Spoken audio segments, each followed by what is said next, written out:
नमस्कार मित्रों, और मैं महाराज कुमार गुप्ता दक्ष म्यूजिक क्लासेस में आपको स्वागत करते हैं। मित्रों, और यदि आप बीपीएससी 4.0 के माध्यम से म्यूजिक का शिक्षक बनना चाहते हैं तो मित्रों यह क्लास आपके लिए अति महत्वपूर्ण है। मित्रों, इस चैनल पर प्रतिदिन रात्रि 8 बजे म्यूजिक के क्लास चलाए जाते हैं, अतः क्लास को आप प्रतिदिन जरूर ज्वाइन करें। और मित्रों, हम इस तरीक़ा से आपको याद करवा देंगे कि ज़िंदगी भर आपको याद रहेगा। उसके लिए आपको छोटा सा काम करना कि वीडियो को अंतिम समय तक बने रहना है। आज का पहला प्रश्न आपका है, बिना होगा क्या होगा? बिना किससे निर्मित होता है? बिना किससे निर्मित होती है? ए में आपका बांस है, बी में अबुनस है, सी में आपका आम है, डी में आपका चंदन है। मित्रों बताइए कि बिना का निर्माण मित्रों किससे होता है? तो मित्रों बताते चले कि बिना का निर्माण जो है मित्रों अबुनस से होता है। ऑप्शन नंबर बी आपका सही है। अगले प्रश्न पर ख्याल कीजिएगा। अगला प्रश्न आपका है, तानपुरा किस लकड़ी से बनता है? ए में आपका ऑप्शन है सागौन, बी में आम, सी में चंदन है, डी में आपका पीपल है। मित्रों फट से बताइए कि तानपुरा किस लकड़ी से बनता है। यदि मित्रों आप इस प्रश्न का आंसर नहीं देते हैं तो बहुत ही दुख की बात है। तो मित्रों बताते चलें कि तानपुरा जो है मित्रों सागौन की लकड़ी से बनता है, जो कि बहुत ही महंगा लकड़ी होता है, ठीक है, बहुत मजबूत होता है। इस प्रकार हम लोग अगले प्रश्न पर खेल करेंगे। अगला प्रश्न आपका है, सरोद की उत्पत्ति किस शब्द से हुई है? मित्रों बहुत बेहद महत्वपूर्ण प्रश्न आपका है कि सरोद की उत्पत्ति किस शब्द से हुई है। ए में आपका सा प्लस सरोद है, बी में आपका अरबी भाषा, सी में आपका फारसी भाषा और डी में अवरुद है। मित्रों फट से बताइए कि सरोद की उत्पत्ति किस भाषा से हुई है। तो मित्रों 4 नंबर प्रश्न का आंसर हो जाएगा सा प्लस सरोद से, मतलब एप्पल आंसर आपका सही है। मित्रों और अगले प्रश्न पर खेल कीजिएगा कि श्रीखोलवाद का प्रयोग किसके साथ होता है? श्रीखोलवाद का प्रयोग किसके साथ होता है? ए में आपका कीर्तन है, बी में गजल है, सी में ख्याल है, डी में आपका नृत्य है। मित्रों फट से बताइए कि श्रीखोलवाद का प्रयोग किसके साथ होता है। तो मित्रों 5 नंबर प्रश्न का आंसर आपका हो जाएगा एप्पल कीर्तन के साथ होता है। इस प्रकार हम लोग अगले प्रश्न पर खेल करेंगे। अंडाना राग की उत्पत्ति किस ठाट से हुई है? भैरवी से, असावरी से, कल्याण से या मारवा से? मित्रों फट से बताइए कि अंडाना राग की उत्पत्ति किस ठाट से हुई है। तो मित्रों 6 नंबर प्रश्न का आंसर आपका हो जाएगा अंडाना राग की जो मित्रों उत्पत्ति हुई है असावरी से हुई है। ऑप्शन नंबर बी आपका सही है। मित्रों अगले प्रश्न पर खेल कीजिएगा। अलहैया बिलावल किस ठाट का है? फट से मित्रों बताइए। देखिए सभी प्रश्नों का आंसर कमेंट्स में लगातार देते रहिए ताकि कम समय में अधिक से अधिक प्रश्नों का आपका कैप्चर हो सके। अलहैया बिलावल किस ठाट का है? ए में आपका बिलावल है, बी में खमाज है, सी में तोड़ी है, डी में आपका भैरव है। मित्रों फट से बताइए कि अलहैया बिलावल किस ठाट का है। तो मित्रों 7 नंबर प्रश्न का आंसर हो जाएगा अलहैया बिलावल आपका बिलावल ठाट का ही है। एप्पल आंसर आपका मित्रों सही है। अगले प्रश्न पर खेल कीजिएगा कि अंडाना राग का गायन समय क्या है?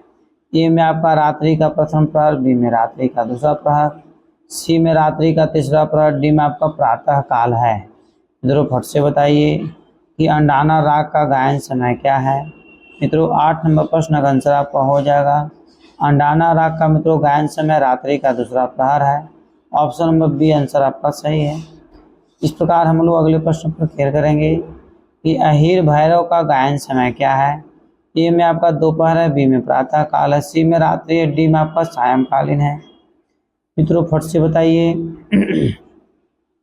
कि अहीर भैरव का गायन समय क्या है। तो मित्रों 9 नंबर प्रश्न का आंसर आपका हो जाएगा अहीर भैरव का गायन समय मित्रों प्रातः काल है। ऑप्शन नंबर बी आंसर आपका सही है। इस प्रकार हम लोग अगले प्रश्न पर मित्रों खेल करेंगे कि राग जौनपुरी किस ठाट से उत्पन्न हुआ है। मित्रों फट से बताइए कि राग जौनपुरी किस ठाट से उत्पन्न हुआ है। ए में आपका कल्याण है, बी में असावरी है, सी में खमाज है, डी में आपका मारवा है। मित्रों फट से बताइए कि राग जौनपुरी किस ठाट से उत्पन्न हुआ है। तो मित्रों 10 नंबर प्रश्न का आंसर आपका हो जाएगा राग जौनपुरी मित्रों असावरी से उत्पन्न हुआ है। ऑप्शन नंबर बी आपका सही है। इस प्रकार हम लोग अगले प्रश्न पर खेल करेंगे कि राग जौनपुरी का गायन समय क्या है। मित्रों अति बेहद महत्वपूर्ण प्रश्न आपका है कि राग जौनपुरी का गायन समय क्या है। दिन का दूसरा प्रहर, दिन का प्रथम प्रहर, सी में आपका सायंकालीन, डी में रात्रि का प्रथम प्रहर। मित्रों फट से बताइए राग जौनपुरी का गायन समय क्या है। मित्रों 11 नंबर प्रश्न का आंसर आपका हो जाएगा एप्पल, दिन का दूसरा प्रहर। इस प्रकार अगले प्रश्न पर क्लिक कीजिएगा और हमारे साथ सभी प्रश्नों का आंसर कमेंट्स में जरूर दीजिए। मित्रों प्रश्न आपका है कि सा म प में प प म प रे सा स्वर किस समूह राग का बोध कराते हैं। ए में आपका केदार है, बी में भैरव है, सी में काफी है, डी में आपका मरु विभाग है। मित्रों फट से बताइए कि इस प्रश्न का आंसर क्या होगा। मित्रों बताते चले कि 12 नंबर प्रश्न का आंसर आपका हो जाएगा केदार, मतलब एप्पल आंसर आपका सही है। इस प्रकार हम लोग अगले प्रश्न पर मित्रों खेल करेंगे कि ध म रे प प ध म रे सा ध ता स्वर समूह किस राग के हैं। ए में आपका दुर्गा है, बी में वृंदावनी सारंग है, सी में मधुवंती है, डी में आपका यमन है। मित्रों फट से बताइए कि 13 नंबर प्रश्न का आंसर क्या होगा। तो मित्रों 13 नंबर प्रश्न का जो हो जाएगा मित्रों यह दुर्गा राग का मित्रों स्वर है, मतलब एप्पल आंसर आपका सही है। अगला प्रश्न आपका है कि स्वरों की कौन सी जोड़ी राग मारवा से संबंधी रखती है। मित्रों फट से बताइए कि स्वरों की कौन सी जोड़ी राग मारवा से संबंध रखती है। ए में आपका रे और ध है, बी में रे और म है, सी मित्रों ग और नि है, डी में आपका इनमें से कोई नहीं। मित्रों बताइए कि 14 नंबर प्रश्न का आंसर क्या होगा। तो मित्रों 14 नंबर प्रश्न का आंसर आपका हो जाएगा रे और ध, एप्पल आंसर मित्रों आपका सही है। इस प्रकार अगले प्रश्न पर खेल कीजिएगा कि राग दरबारी कन्हाड़ा का थाट क्या है। मित्रों फट से बताइए। ए में आपका मित्रों ऑप्शन है असावरी, बी में काफी है, सी में खमाज है, डी में आपका तोड़ी है। मित्रों फट से बताइए कि राग दरबारी कन्हाड़ा का थाट क्या है। तो मित्रों 15 नंबर प्रश्न का आंसर आपका हो जाएगा एप्पल, मतलब असावरी। थाट के अंतर्गत मित्रों राग दरबारी आता है। इस प्रकार अगले प्रश्न पर क्लियर करेंगे राग जय जयवंती का गायन समय क्या है। ए में आपका रात्रि का तीसरा पहर, बी में रात्रि का दूसरा पहर, सी में रात्रि का प्रथम पहर, डी में आपका सायंकालीन है। मित्रों 16 नंबर प्रश्न का आंसर हो जाएगा रात्रि का प्रथम पहर, ऑप्शन नंबर सी आंसर आपका सही है। राग अभोगी कन्हाड़ा का वादी संवादी क्या है। ए में आपका सा और म है, बी में आपका म और सा है, सी में आपका रे और ध है, डी में आपका ग और ध है। मित्रों फट से बताइए कि राग अभोगी कन्हाड़ा का वादी संवादी क्या है। तो मित्रों 17 नंबर प्रश्न का आंसर हो जाएगा रे और ध, ऑप्शन नंबर सी आंसर आपका सही है। इस प्रकार हम लोग अगले प्रश्न पर खेल करेंगे कि राग भटियार का सम प्राकृतिक राग कौन सा है। ए में आपका भंखार है, बी में तोड़ी है, सी में कामोद है, डी में आपका फरज है। मित्रों फट से बताइए कि राग भटियार का सम प्राकृतिक राग कौन सा है। तो मित्रों 18 नंबर प्रश्न का आंसर हो जाएगा तोड़ी, ऑप्शन नंबर बी आंसर आपका सही है। मित्रों और अगले प्रश्न पर खेल कीजिएगा राग अभोगी कन्हाड़ा का सम प्राकृतिक राग कौन सा है। ए में आपका काफी है, बी में भंगार है, सी में मेघ है, डी में आपका दुर्गा है। मित्रों फट से कमेंट्स में आंसर दीजिए कि राग अभोगी कन्हाड़ा का सम प्राकृतिक राग कौन सा है। तो मित्रों 19 नंबर प्रश्न का आंसर आपका हो जाएगा काफी, मतलब एप्पल आंसर आपका सही है। अगला प्रश्न आपका है कि राग मधमांद सारंग का सम प्राकृतिक राग कौन सा है। ए में आपका मेघ है, बी में काफी है, सी में बिलावल है, डी में आपका खमाज है। मित्रों फट से बताइए कि राग मधमांद सारंग का सम प्राकृतिक राग कौन सा है। तो मित्रों 20 नंबर प्रश्न का आंसर आपका हो जाएगा ऑप्शन नंबर बी काफी। मित्रों इसका आंसर सम प्राकृतिक राग होगा। इस प्रकार हम लोग अगले प्रश्न पर खेल करेंगे। अगला प्रश्न मित्रों राग में मेघ किस थाट से उत्पन्न हुआ है। ए में आपका मारवा है, बी में काफी है, सी में सावरी है, डी में आपका कल्याण है। मित्रों फट से बताइए कि राग मेघ किस थाट से उत्पन्न हुआ है। तो मित्रों 21 नंबर प्रश्न का आंसर हो जाएगा राग मेघ आपका मारवा थाट से उत्पन्न हुआ है, एप्पल आंसर आपका सही है। इस प्रकार हम लोग अगले प्रश्न पर खेल करेंगे राग केदार का सम प्राकृतिक राग कौन सा है। ए में आपका कामोद है, बी में कल्याण है, सी में विहाग है, डी में आपका मरु विहाग है। मित्रों फट से बताइए कि राग केदार का सम प्राकृतिक राग कौन सा है। तो मित्रों 22 नंबर प्रश्न का आंसर आपका हो जाएगा ऑप्शन नंबर बी कल्याण मित्रों, आंसर आपका सही है। इस प्रकार हम लोग अगले प्रश्न पर खेल करेंगे कि गुर्जरी तोड़ी की जाति क्या है।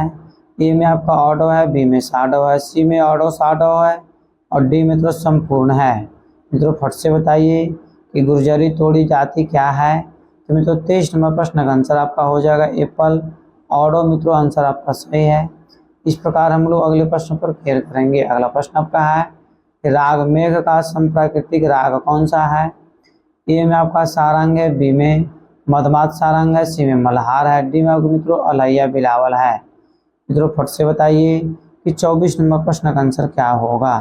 तो मित्रों राग मेघ का संप्राकृतिक राग आपका मधमात सारंग है, ऑप्शन नंबर बी आंसर आपका सही है।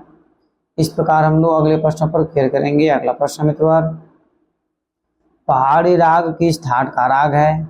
ए में आपका बिलावल है, बी में काफी है, सी में कल्याण है, डी में आपका भैरवी है। मित्रों फट से बताइए कि पहाड़ी राग किस ठाट का है। तो मित्रों 25 नंबर प्रश्न का आंसर आपका हो जाएगा काफी, ऑप्शन नंबर बी आंसर आपका सही है। मित्रों अगला प्रश्न आपका है, जैसे हम प्रश्न को पढ़ते हैं कमेंट्स में आंसर तुरंत डाला कीजिए। बहादुर शाह जफर को किस नाम से जाना जाता है। नेह रंग, शोक रंग, राम रंग या भाव रंग। मित्रों आपको एग्जाम में एक उपनाम से रिलेटेड जरूर प्रश्न आएगा और मित्रों उपनाम से रिलेटेड मित्रों एक हम वीडियो प्रश्न बना दिए, उसको आप जरूर देख लीजिए। बहादुर शाह जफर को किस नाम से जाना जाता है। तो मित्रों 26 नंबर प्रश्न का आंसर आपका हो जाएगा शोक रंग, ऑप्शन नंबर बी आंसर आपका सही है। मित्रों अगला प्रश्न आपका है कि गुदई महाराज का उपनाम किस नाम से जाना जाता है। ब्रिजमोहन, समता प्रसाद, गोपी कृष्ण या उदय शंकर। मतलब ब्रिजमोहन का मित्रों उपनाम क्या है। तो गुदई महाराज का मित्रों उपनाम क्या है। तो मित्रों फट से कमेंट्स में आंसर दीजिए। तो मित्रों 27 नंबर प्रश्न का आंसर आपका हो जाएगा समता प्रसाद। गुदई महाराज को क्या बोला जाता है, समता प्रसाद, ऑप्शन में बी आंसर मित्रों आपका सही है। माई म्यूजिक माई लाइफ के लेखक कौन है। मित्रों बहुत बेहद महत्वपूर्ण प्रश्न है और बहुत ही मित्रों संगीत के अच्छे कलाकार थे। ए में आपका है पंडित रविशंकर, बी में पंडित जसराज, सी में मित्रों विद्याधर व्यास और डी में आपका पंडित भारत खंडे साहब है। तो मित्रों बताते चलें कि माई म्यूजिक माई लाइफ के जो लेखक हैं मित्रों पंडित रविशंकर साहब हैं। एप्पल आंसर आपका सही है।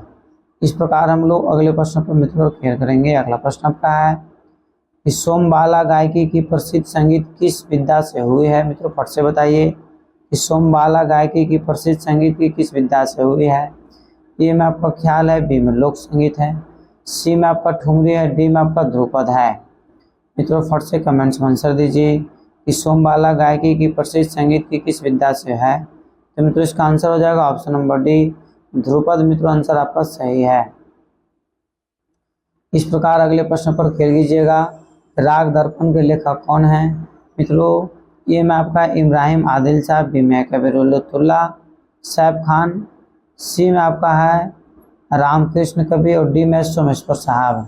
मित्रों राग दर्पण के लेखक हैं कौन। तो मित्रों फट से बताइए। मित्रों बताते चलें कि राग दर्पण के लेखक है ऑप्शन में बी आंसर आपका सही है कि कबीरुल्लाह सैफ खान। इस प्रकार हम लोग अगले प्रश्न पर मित्रों खेल करेंगे। अगला प्रश्न आपका है भरत ने आतोष का प्रयोग किसके लिए किया है। ए में आपका अभिनय है, बी में गायन है, सी में नृत्य है, डी में आपका संगीत वाद्य यंत्र है। मित्रों 31 नंबर प्रश्न का आंसर आपका हो जाएगा ऑप्शन नंबर डी संगीत वाद्य यंत्र, मित्रों आपका सही है। इस प्रकार हम लोग अगले प्रश्न पर खेल करेंगे। ठाट शब्द का प्रयोग सर्वप्रथम किस ग्रंथ में हुआ है। ए में आपका राग तरंगिणी, बी में संगीत रत्नाकर, सी में नाट्यशास्त्र, डी में मित्रों संगीत परिजात है। मित्रों फट से बताइए कि ठाट शब्द का प्रयोग सर्वप्रथम किस ग्रंथ में हुआ है। तो मित्रों 32 नंबर प्रश्न का आंसर आपका हो जाएगा एप्पल राग तरंगिणी, मित्रों आपका आंसर सही है। इस प्रकार हम लोग अगले प्रश्न पर खेल करेंगे। संगीत रत्नाकर में वर्णित अलंकारों की संख्या कितनी है। ए में आपका 30 है, बी में 31 है, सी में 32 है, डी में आपका 33 है। मित्रों फट से बताइए कि इस संगीत रत्नाकर में वर्णित अलंकारों की संख्या कितनी है। तो मित्रों बताते चले कि 33 नंबर प्रश्न का आंसर आपका हो जाएगा 33 से अलंकार होती है। ऑप्शन नंबर डी आंसर मित्रों आपका सही है। ठीक है। इस प्रकार हम लोग अगले प्रश्न पर खेल करेंगे। स्वर मेल कला निधि में कुल कितने अध्याय हैं? ए में आपका 4 है, बी में 5 है, सी में 6 है, डी में आपका 7 है। मित्रों फट से बताइए कि स्वर मेल कला निधि में कुल कितने अध्याय हैं? तो मित्रों 34 नंबर प्रश्न का आंसर आपका हो जाएगा, कुल 5 अध्याय हैं। ऑप्शन नंबर बी आंसर आपका सही है। मित्रों अगला प्रश्न आपका है कि नाट्य शास्त्र के किस अध्याय में तालों का उल्लेख है? ए में आपका 17वें, बी में 18वें, सी में 21वें, डी में आपका 31वें हैं। मित्रों फट से बताइए कि नाट्य शास्त्र के किस अध्याय में तालों का उल्लेख मिलता है? तो मित्रों 35 नंबर प्रश्न का आंसर आपका हो जाएगा 31वें अध्याय में। ऑप्शन नंबर डी आंसर आपका सही है। इस प्रकार हम लोग अगले प्रश्न पर मित्रों क्लियर करेंगे। पंडित भारत खंडे द्वारा आरंभ की गई मासिक पत्रिका कौन सी थी? मित्रों बहुत ही बेहद महत्वपूर्ण प्रश्न आपका है कि पंडित भारत खंडे द्वारा आरंभ की गई मासिक पत्रिका कौन सी थी? ए में आपका संगीत है, बी में अभिनव राग और अभिनव तालमंजरी है, सी में संगीत दर्पण है, डी में आपका संगीत कुसुम है। मित्रों 36 नंबर प्रश्न का आंसर आपका हो जाएगा। पंडित भारत खंडे साहब जो मित्रों पत्रिका लॉन्च किए थे उसका नाम था अभिनव राग तथा अभिनव तालमंजरी। ऑप्शन नंबर बी आंसर मित्रों आपका सही है। इस प्रकार हम लोग अगले प्रश्न पर क्लियर करेंगे। तानपुरा का उल्लेख सर्वप्रथम किस ग्रंथ में हुआ है? ए में आपका संगीत परिजात है, बी में संगीत रत्नाकर है, सी में भरत भाष्यम है और डी में आपका राग दर्पण है। मित्रों फट से बताइए कि 37 नंबर प्रश्न का आंसर क्या होगा? तो मित्रों 37 नंबर प्रश्न का आंसर आपका हो जाएगा संगीत परिजात है। ऑप्शन नंबर ए पर आंसर आपका सही है। इस प्रकार हम लोग अगले प्रश्न पर मित्रों क्लियर करेंगे कि संगीत रत्नाकर में कितने रागों की चर्चा है?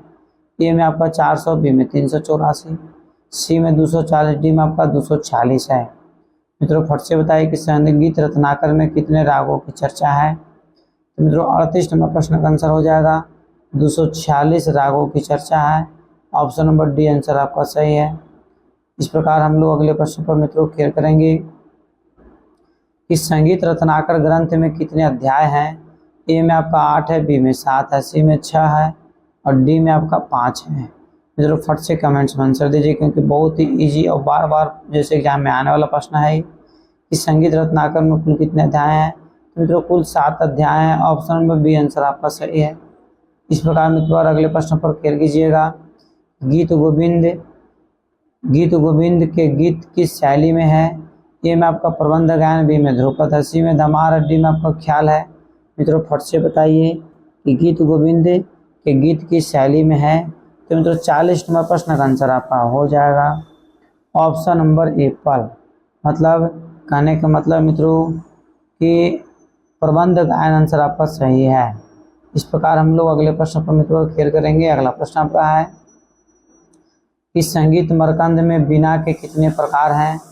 ये मित्रों आपका ऑप्शन है 12, बी में 18, सी में 20, डी में आपका 16 है।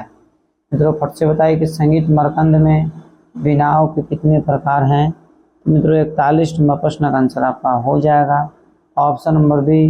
वीणाओं के कुल 18 प्रकार बताए गए हैं। इस प्रकार मित्रों अगले प्रश्न पर क्लियर कीजिएगा कि सर्वप्रथम राग व देसी संगीत की चर्चा किस ग्रंथ में की गई? ए में आपका राग तरंगिणी है, बी में राग सर्वग्रह है, सी में मित्रों मतंग कृत विदेशी है, डी में आपका संगीत मरकंद है। मित्रों 42 नंबर प्रश्न का आंसर आपका हो जाएगा ऑप्शन नंबर, मित्रों ध्यान दीजिएगा 42 नंबर प्रश्न का मित्रों ऑप्शन नंबर सी आपका सही है। मतलब मतंग कृत विदेशी आपका मित्रों सही है। इस प्रकार हम लोग अगले प्रश्न पर क्लियर करेंगे। अगला प्रश्न आपका है कि नाट्य शास्त्र में कितने रसों का उल्लेख मिलता है? ए में आपका 8 है, बी में 10 है, सी में 12 है, डी में आपका 15 है। मित्रों फट से बताइए कि नाट्य शास्त्र में कितने रसों का उल्लेख मिलता है? तो मित्रों 43 नंबर प्रश्न का आंसर आपका हो जाएगा एप्पल। मतलब 8 रसों का वर्णन मिलता है। नहीं, इस प्रकार एप्पल आंसर हमारा क्या मित्रों सही है। इस प्रकार मित्रों अगले प्रश्न पर क्लियर कीजिएगा। अगला प्रश्न आपका है कि विनायक राव पटवर्धन रचित राग विज्ञान का प्रकाशन क्षेत्र क्या है? अब मित्रों एग्जाम में आपको पूछ सकता है कि राग विज्ञान के लेखक कौन है?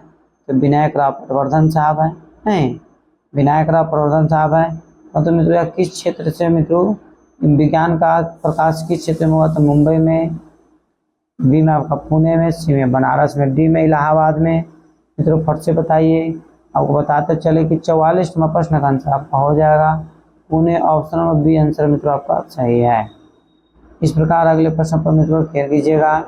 नायक बख्शू रचित सहस सरस कहाँ से प्रकाशित है?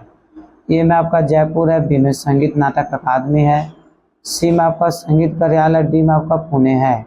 मित्रों 45वां प्रश्न का आंसर आपका हो जाएगा संगीत नाटक अकादमी, ऑप्शन नंबर बी आंसर मित्रों आपका सही है।